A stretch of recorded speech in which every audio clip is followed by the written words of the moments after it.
Welcome to a beautiful day.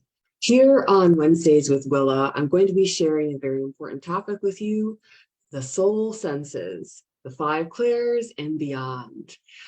Frequently, I get questions from folks wanting to know what are the clairs that people speak about, and we're going to cover that in today's show. So if you're just joining me for the first time, this is Wednesdays with Willa. I am your host, Willa White. I'm a registered Lily Dale medium, and I've been a professional medium for many decades now. So I enjoy what I do very much. And it's an honor and a privilege to be with you today to help educate you. I typically have a special guest on the show, and occasionally I do fly solo. And it's a discussion that features something about spiritualism, mediumship, healing, faith, family, or more. And you can tune in on my Facebook page, Willa White Medium. That way you can see and hear me well. This also will go on to the Lily Dale Assembly Facebook page, as well as my YouTube channel. You can have the listen-only version if you tune into Blog Talk Radio. Lily Dale Radio has its own Blog Talk Radio site, so you can go to blogtalkradio.com/LilyDaleRadio, and there are other shows that happen throughout the week.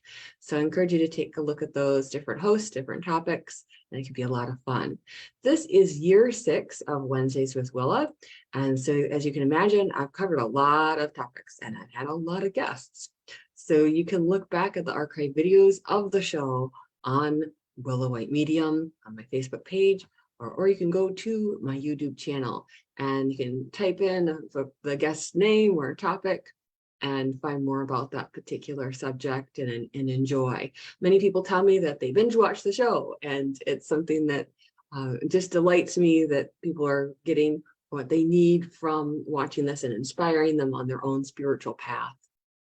So on today's show, we're going to be focusing on the soul senses, the 5 clairs. And I do feel there's that unity with spirit, and that means our own soul, but then also the divine spirit. And we all have gifts of the spirit. And we're going to talk about the ones involved predominantly with intuition and mediumship today. So this may be one of those shows that you want to like and share and follow to other people so that you can help other people understand about the clairs, or maybe you want to watch this again so you have a better understanding for it yourself. So with the soul senses, there are things that we experience that go beyond the so-called 5 senses. So the 5 senses being seeing, hearing, feeling, taste, smell. Of course, we have other senses beyond that, and some people like to call things the 6th sense. And when it comes to the soul senses, they mimic those 5 senses that I just spoke about, but it's usually an internal experience, and it's a multidimensional experience for many. So let's say with clairvoyance, clair, I just want to define that for you, is French for the word clear. So with clairvoyance, we have clear seeing. And it is said that we can actually see more with our eyes closed than with our eyes open. And I know that seems impossible to some folks because the rational mind says, but I must observe what's in my environment. Absolutely. I love physical vision and being able to see nature and people and art and the beauty of the world. Today we have a lovely sunny blue sky, and that's why I chose this particular scarf today, so that I could bring a bit of that sunny blue winter sky in with me today. But with clairvoyance, we are seeing on deeper levels, and our intuition will show us things. Perhaps it'll come through almost like in a daydream, or it'll come through brilliantly like a picture or a movie sometimes has a hologram effect. There's so many ways that clairvoyance can be experienced. But when it comes to having the vision, that your soul is offering to you, and sometimes when it comes to spirit contact, mediumship, what the souls that are the loved ones are wanting to share, we will see things in that mind's eye. So many people talk about the third eye that's located here in this brow area above our eyes. If we were Cyclops, it'd be about here. So there's that understanding that we can see with that mind's eye. So if I were to ask you to close your eyes right now and just envision your front door, you would be able to see that, have some clarity of what that looks like, a remembrance that is there. And you would be able to describe that, hopefully, to me if I were to ask, what color is your door? Does it have different panels to it? What kind of knob does it have? Which way are you looking at the door? Does it open towards you or away from you? And you'd have a sense of what may be decor around the door, if you're getting the exterior of the door or the interior of the door. And there are descriptors that would come along with that. So we also see things in that mind's eye that spirit is wanting to show us. So we may sense the physical appearance of the person in spirit and be able to describe, this is a man about 6'4", really burly kind of fellow with big feet, and this is his hair, and you could have all kinds of descriptors. Does he have a belly? Does he not have a belly? You know what I mean? There are things that he might be wearing that would be indicators of things that he is known for. So the same thing if a female was presenting. Is she tall? Is she short? What kind of body frame does she have? Her hair, the things that you would describe if you had to give a police report about someone. Same kind of thing with spirit. And some people are able to see more of those details than others. It does take practice, and we'll talk about that a little bit more later on. But with clairvoyance, we are given that ability to see, and it does feel more like an internal experience usually, but sometimes we have clairvoyance that would be external, where we can sense it in the room, either as a spirit light or possibly a portion of them that goes into perhaps colors, and as spirit is saturating that area with their essence, you can start to build in, oh, this is what their body looks like, what their face looks like, what they would have looked like when they were here, and connect with them visually in that way. And typically with clairvoyance, it doesn't last very long because we're on to the next thing. So it might just come in as a glimmer, a shimmer, or it might stay for a few minutes, but usually our senses are needing to move on to the next piece of information. And in a communication, spirit needs to move on anyway. So just keep that in mind when it comes to clairvoyance. When you're seeing things, you may notice out of the corner of your eye, perceiving spirit, and you whip your head around and it goes poof, and you know that you just saw that your little dog that had passed, and you could almost go, I can't believe the dog's here, but the dog's here. And it's very comforting to have these. Spirit is not wanting to scare us. They're trying to visit us and be loving and have that sacred joy of connection. And as I said, clairvoyance is twofold. It comes in the form of mediumship, which I tend to focus more on, but also in the form of intuition. So in a course of a day, we may have a person's face pop into our head, and within minutes or maybe later on in the day, we receive a call from that person. So we're given that as a visual cueing that comes to our soul to prepare us for those moments. And it can help us to have a great conversation with them, or be stronger with whatever they may be wanting to share, or help them through an issue that's there. But we do experience clairvoyance on those levels. So let me just take a little quick pause here, because if anyone out there has experienced clairvoyance, go ahead and put that into the chat. And if it's one of your favorite primary ways of connecting with spirit, can certainly put that in there too. I think it's fun to explore the options that we have with spirit. And clairvoyance is one. People say, oh, I just wish I could see them one more time. And it's what a lovely thing that we can. But we're going to explore some of the other clairs. So don't think that that's just because it's the first one I covered, that it has to be the one that you experience spirit, or you experience through your intuition the most, because the way that your spirit works is the way it should. So let's talk about some of the others. I want to talk about clairaudience next. So clair, remember, meaning clear, hearing. So we can hear spirit. So I've had situations where I've got my name, that I've heard my name called and nobody's around. But we know the truth.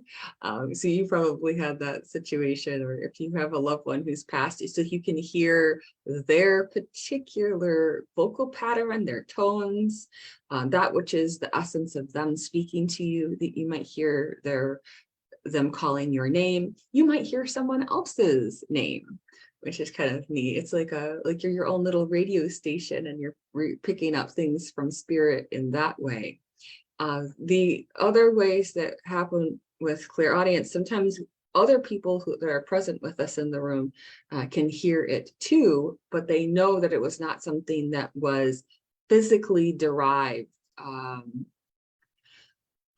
It's not like somebody produced the noise, or if it was just creaky boards or pipes in the house. You have to rule things out scientifically, of course. Sometimes we get phrases or music that comes to us. Again, this can come to us at an external hearing, but it mainly will come as an internal experience. We may hear that in the stereo system of our own heads, minds, however you want to say that. And so the audio receptor sites of the brain are located above the ears. So you're actually more likely to receive information in those kinds of ways. And you can tell spirit to tone it down if it comes across a little too loud. We have that ability to tell them to modulate a little bit better if we're needing to work through some of the volume with spirit. And we may hear high-pitched noises, things like that are related to clairaudience. Some people, they don't see spirit, they only hear spirit, and they're able to carry on a conversation with them in that way. I do talk to myself, but talking to spirit is a very different kind of thing. So I might talk to myself in the kitchen. Okay, now I need to make sure I add this to the recipe. Or I really got to make sure I do that. Make sure I call so-and-so. I might say these things aloud or step myself through a process. But talking to spirit and hearing spirit is very different from any of that. And they're usually there to just say hi. It's a beautiful thing to know that they're there, and they can convey that information to us, that they are always going to care. And we might just get a quick message of love. So if you've experienced clairaudience, go ahead and put that into the chat of Facebook, and let me know how that's worked for you. If you've heard your loved ones in spirit, if you actually heard your mom's voice, your dad's voice, a spouse's voice, your child's voice in spirit, or maybe you've even heard the bark or the meow of the dog. Sometimes when I'm connecting with pets that have passed to spirit, if they're very quiet dogs, then I'll be like, well, this one's not that much of a barker at all. Or if they are a howler, owl, I get that. So It just depends. Some pets are more vocal than others. The same thing with humans. If they were had a tendency to be a talker, you're going to get a lot of talking from them. So spirit communication is also dependent on the personality of the person in spirit and how they're wanting to convey information. And we're just trying to match those things up as best we can when we're working with them. So moving on to, okay, yes, I'll do these other two, Clairsent and Clairgustance. I'm going to do those together. Clairsent, as you can probably imagine, because I'm pointing to my nose, has to do with smelling a spirit. And Clairgustance is when we're tasting things. And there are occasions that with this that I'll smell very strongly cigarette smoke, or I will smell perfume, and I'm very sensitive to smells, or I might smell a particular food. I might even taste that in my mouth. Might taste Thanksgiving turkey, and here it is in February. I shouldn't be tasting Thanksgiving turkey. So the things that don't make sense, they may be giving you those things, or all of a sudden peanut butter. So it's just you may get the smell or the taste, and some of those things are so linked, which is why I wanted to give it to you that way. So put into the chat ways that spirit has come through to you utilizing smell and taste. Are there times where you're like, you weren't even thinking about your loved one in spirit, and all of a sudden you're tasting something that's their favorite, like peppermint, like there's things like that, or I'll be in a reading and it's the dead of winter, snow on the ground, and I will smell grass cuttings of summer. And so it just depends on how they're wanting to convey that information, what they're wanting to share. But it could be a fun or delightful thing, or I said, with the smoke, not so delightful. Just depends on the odor that is being shared, or the taste that is being shared in those particular moments. So it kind of a fun one, if you will, to play with. And usually with Clairsent and Clairgustance, it'll happen very quickly. It'll be very pungent, and then it'll go away. It's not something that's lasting. It's not like if you were to, smell around your house, that would be there, for an extended amount of time. It would come in very pungently, and you'll look around and there's no reason for you to be smelling that. Nobody's cooking that particular item. You haven't just eaten it. There are reasons that have to do with spirit. In terms of intuition, we might get those smells that prep us for things that are about to come. Maybe all of a sudden we smell marshmallows or taste marshmallows, and within a couple of minutes, the person that you're with say, I really want some marshmallows. I want to make s'mores tonight. Like they're going to be like, I want my marshmallows, my chocolate, they want that. And like, that's why I was smelling the marshmallows, because you're picking up intuitively on someone else's desire for that. So if you've ever had that kind of link up with the food, with another person, that's usually because you're receiving that information intuitively with your soul senses. So really, really fun when that happens, because I'm like, that happens sometimes with my husband, my children, and it's just, I don't say, I was just thinking that, because it doesn't need to be said, but I know inside of myself that I received that information. So have fun with that one. And of course, let me know how that's working with you. Okay, so we're going to move on to clairsentience, one of my favorite ones. Clairsentience is when you feel spirit, when you feel things. Now, in terms of intuition, you may sense on an empathetic level as if it was your own. So if somebody's going through physical difficulties, you may perceive that in your own body.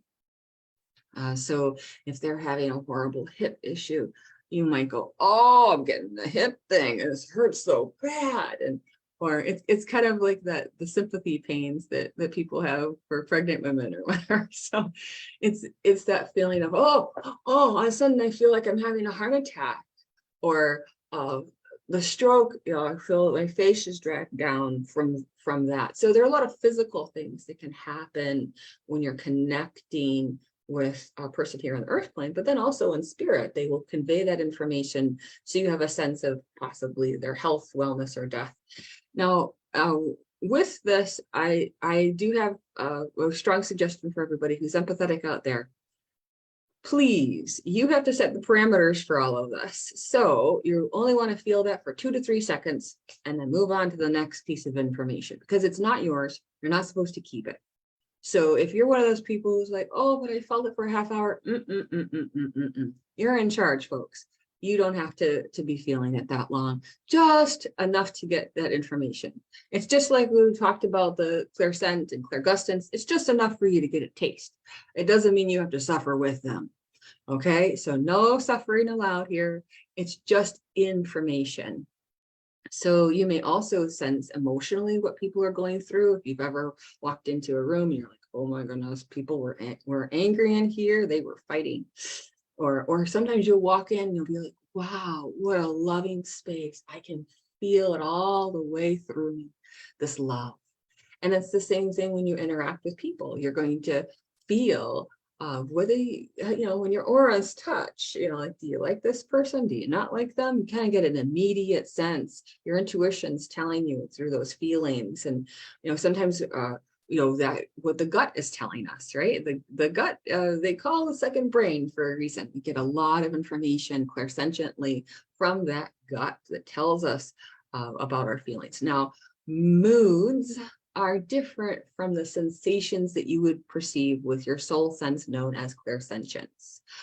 Moods are people who, like, you might get this sense of, I'm in a bad mood. Well, that's a mood, or I'm in fear. There are time and place for those things, but we don't want to live there. Those are emotions. So remember that when you're perceiving those things of emotion, that you can let those go too. And I can't go into all of the details of how to relieve yourself about those things. That is for classes, and we're going to talk more about that in a little bit. But this is just a quick overview of the clairs. And clairsentience is such a beautiful one because you can feel hugs from spirit. You can feel the love. It's so profound to feel that delicious sense of connection with other people and how much they truly love another person. And it can bring you to tears, the love that's there. And especially as people are moving through the nuances of grief, or perhaps forgiveness or resentments or whatever it is they're working through, those can be perceived intuitively. And we do our best to help people through that, but we can only carry what's ours ultimately. So the clairsentience is a beautiful way to connect and bring through the essence of the spirit as well. And you can see why it would be a favorite. So if you've experienced any of those things I just talked about having to do with clairsentience, which would be clear feeling, then put that into the Facebook chat as well. It's one of those things where you're like, I just could feel what they were going through. And I'm so clairsentient, I have to be careful what movies I watch.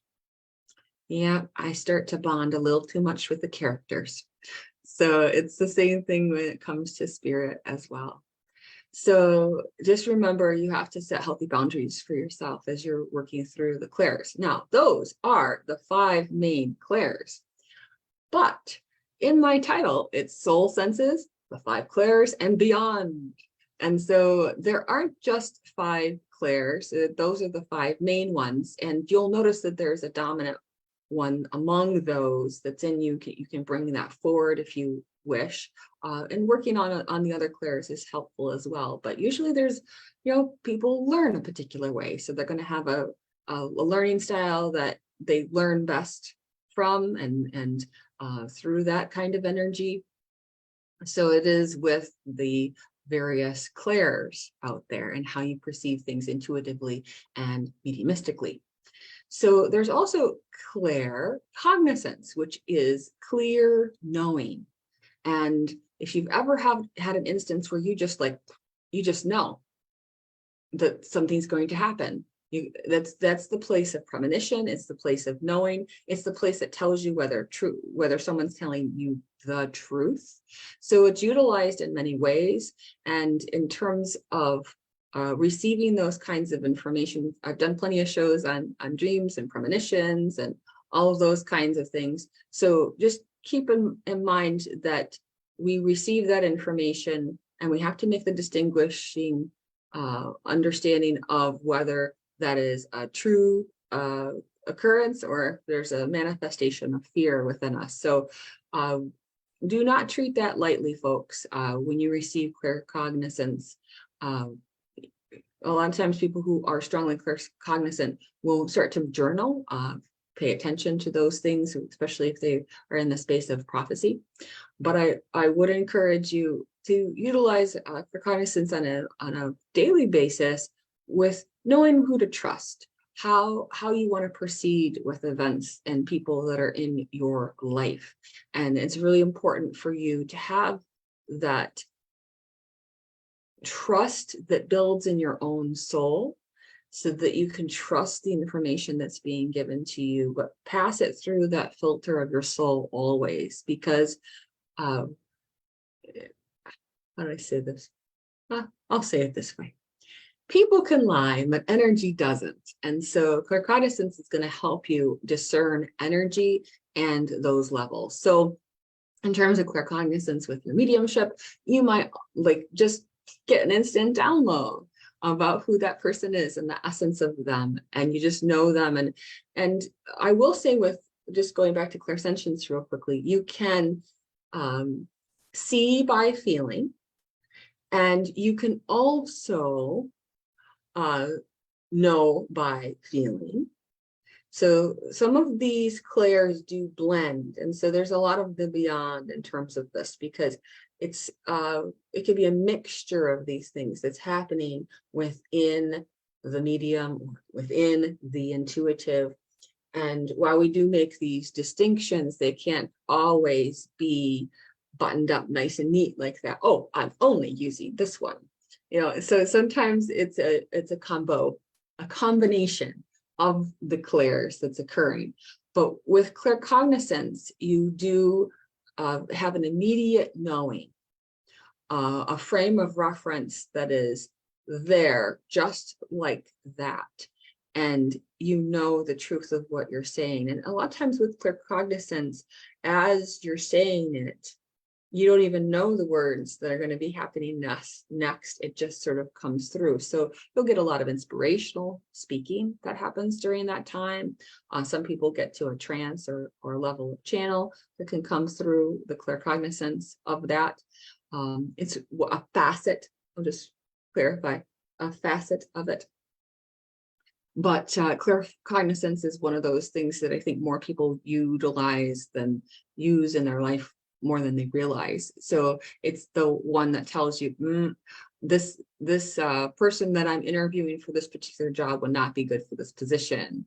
And so they might look great on paper, but for whatever reason, you just have an inkling.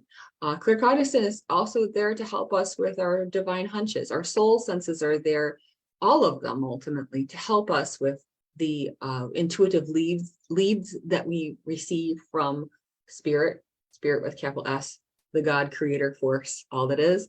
But when we have those intuitive leads and we follow through with them, amazing and incredible things can happen. And we have to follow through those with those divine hunches. So I've covered the main clairs. There is so much more depth to this that I can't get into it. This is just supposed to be an overview of those clairs. But I will say that if you are interested in developing your clairs, if you are interested in developing your intuition, your mediumship, then classes are the best way to go. Books, well, they're okay. They will only take you so far, and you need to find the right books for yourself, the right teachers for yourself, the ones that resonate within you, someone that you feel that you can trust, that you would want to work in ways that they're working, the integrity that you can feel off of them as they are speaking or teaching or connecting with spirit. So if you're interested in those things, you need to find the right person for you. And it can be one of those things where you find one that is your predominant mentor, and you may take classes with others as well. So you can see a variety of learning and teaching styles that are associated with your intuition and with your mediumship.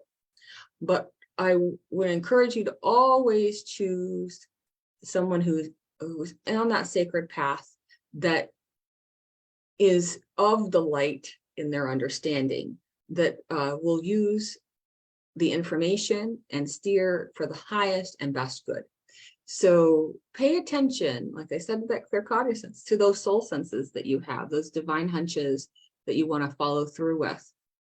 You know, you can research all you want, but you ultimately have to be guided by your soul. So you ask your soul, is this in my highest and best good when it comes to me learning about my gifts, my intuitive and mediumship abilities, and how best to build those skill levels.